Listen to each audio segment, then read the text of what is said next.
ये है रायबरेली जनपद के मुंशीगंज स्थित शहीद स्मारक स्थल, जो 7 जनवरी 1921 को हुए मुंशीगंज गोलीकांड में शहीद हुए किसानों की याद में बनाया गया है। यह स्मारक 4800 वर्ग मीटर क्षेत्र में फैला हुआ है और 1957 से अब तक शहीद हुए 1014 RPF कर्मियों के नाम भी इस पर अंकित है। बता दें कि हर साल 7 जनवरी को यहाँ शहीदों को श्रद्धांजलि दी जाती है। मुंशीगंज गोलीकांड। मुंशीगंज गोलीकांड 7 जनवरी 1921। शहीद लगभग 750 किसान, घायल लगभग 1500 से ज्यादा किसान। स्मारक शहीद स्तंभ। विकास कार्य 4.51 करोड़ सौंदर्यीकरण योजना। इतिहास के आईने में तमाम आंदोलन दर्ज हैं जो आजादी दिलाने में सहायक बने। उनमें ही रायबरेली जिले में मुंशीगंज किसान आंदोलन है। यहाँ शहीद किसानों की याद में स्मारक है जो अंग्रेजों के जुल्म और सितम के काले अध्याय के विरुद्ध भारतीय किसानों के बलिदान की याद दिलाता है। इस माटी में देश के उस किसान आंदोलन की खुशबू है जिसने अंग्रेजी हुकूमत की जड़ें हिला दी हैं। भारतीय किसानों के इस आंदोलन को मुंशीगंज गोलीकांड का नाम दिया गया। कई जानकार इसे जलियांवाला बाग कांड से भी बड़े हत्याकांड का दर्जा देते हैं। कहा जाता है कि अंग्रेजी शासन के हुक्म से सभा में मौजूद सैकड़ों निहत्थे और बेकसूर किसानों पर पुलिस बलों के द्वारा गोलियों की बौछार कर दी गई। इसके बाद सई नदी की धारा किसानों के खून से रक्त रंजित हो उठी। 750 से ज्यादा किसान मारे गए थे और 1500 से ज्यादा घायल हुए थे। राष्ट्र के लिए सैकड़ों किसानों ने अपने प्राणों की आहुति दे दी। रायबरेली शहर के एक शोर पर स्थित मुंशीगंज कस्बा सई नदी के तट पर बसा है। 5 जनवरी 1921 को किसान तत्कालीन शासकों के अत्याचारों से तंग आकर अमोल शर्मा और बाबा जानकी दास के नेतृत्व में एक जनसभा कर रहे थे। दूर दूर के गांव के किसान भी सभा में भाग लेने के लिए आए थे। इस जनसभा को असफल करने के मकसद से तालुकेदार ने तत्कालीन डिप्टी कमिश्नर AG शेरिफ से मिलकर दोनों नेताओं को गिरफ्तार करवा लखनऊ जेल भिजवा दिया। दोनों नेताओं की गिरफ्तारी के अगले ही दिन रायबरेली में लोगों के बीच तेजी से खबर फैल गई कि लखनऊ के जेल प्रशासन के द्वारा नेताओं की हत्या करवा दी गई है। इसके चलते 7 जनवरी 1921 को रायबरेली के मुंशीगंज में सई नदी के तट पर अपने नेताओं के समर्थन में एक विशाल जनसमूह एकत्रित होने लगा। किसानों के भारी विरोध को देखते हुए नदी किनारे बड़ी मात्रा में पुलिस बल तैनात कर दिया गया।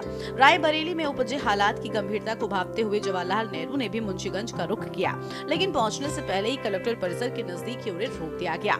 अंग्रेजी शासन ने सभा में मौजूद किसानों पर पुलिस बल द्वारा गोलियों की बौछार करा दी।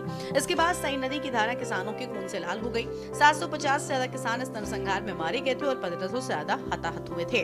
शहीद स्मारक का जो इतिहास बहुत गहरा है, इसको दूसरा जलियांवाला बाग के नाम से जाना जाता है। 1921 में चंदनिया गांव से किसानों का आंदोलन चला था।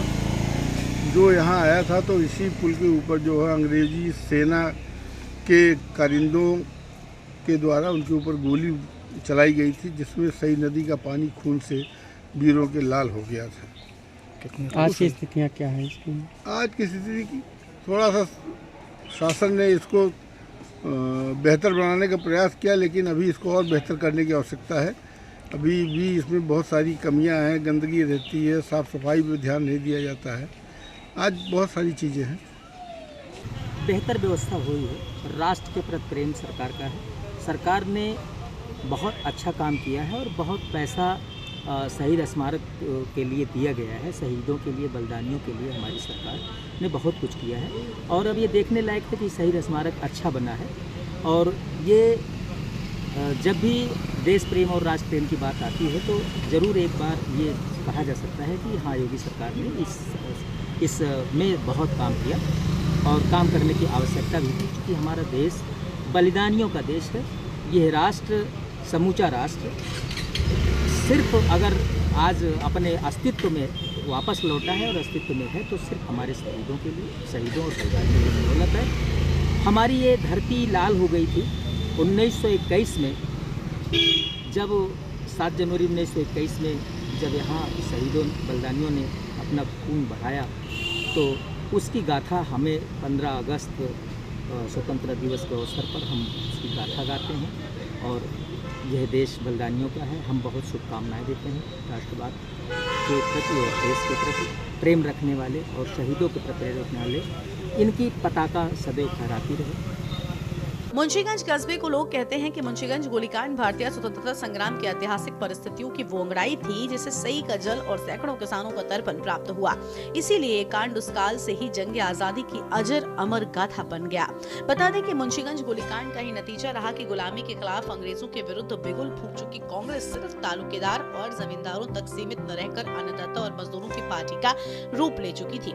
यह आंदोलन रहा जिसके कारण स्वाधीनता संग्राम में आम जनमानस की सहभागिता बढ़ी और आगे चलकर 1947 में स्वाधीनता का लक्ष्य प्राप्ति पूरा हो सका। स्वतंत्रता दिवस को लेकर के जहां पूरे देश में तैयारियां चालू है, वहीं इस समय मौजूद हैं मिनी जलियांवाला बाग के नाम से मशहूर शहीद स्मारक में, जहां बताया जा रहा है कि 7 जनवरी 1921 में निहत्थे किसानों पे अंग्रेजों के द्वारा गोलीबारी की गई थी, जिसमें तकरीबन 700 निहत्थे किसान शहीद हो गए थे, तो वहीं 1500 जो किसान थे वो घायल हो गए थे। बताया जा रहा तत्कालीन जो प्रधानमंत्री थे राजीव गांधी, उनके द्वारा इस स्थल का निर्माण कार्य करवाया गया था। ये देख सकते हैं इस समय मौजूद है शहीद स्मारक पे। ये वही शहीद स्मारक है जहां प्रधानमंत्री रहे राजीव गांधी के द्वारा इसका जो राष्ट्र को ये शहीद स्मारक समर्पित किया गया था।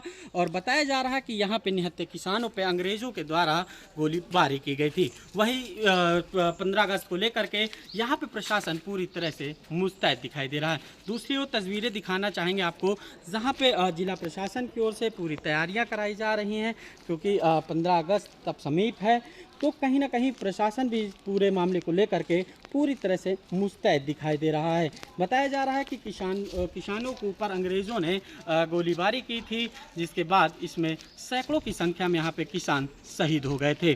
तो इसके बगल में जो सई नदी है उसका जो रक्त था, बताया जा रहा है कि उस जो पानी है वो भी लाल हो गया था रक्त से। तो कहीं ना कहीं ये शहीद स्मारक रायबरेली में एक काफ़ी माना जाना स्थल है, जहाँ पे देखा जाता है कि काफ़ी दूर दूर से पर्यटक यहाँ घूमने भी आते हैं। केशवानंद शुक्ला, के न्यूज़, रायबरेली।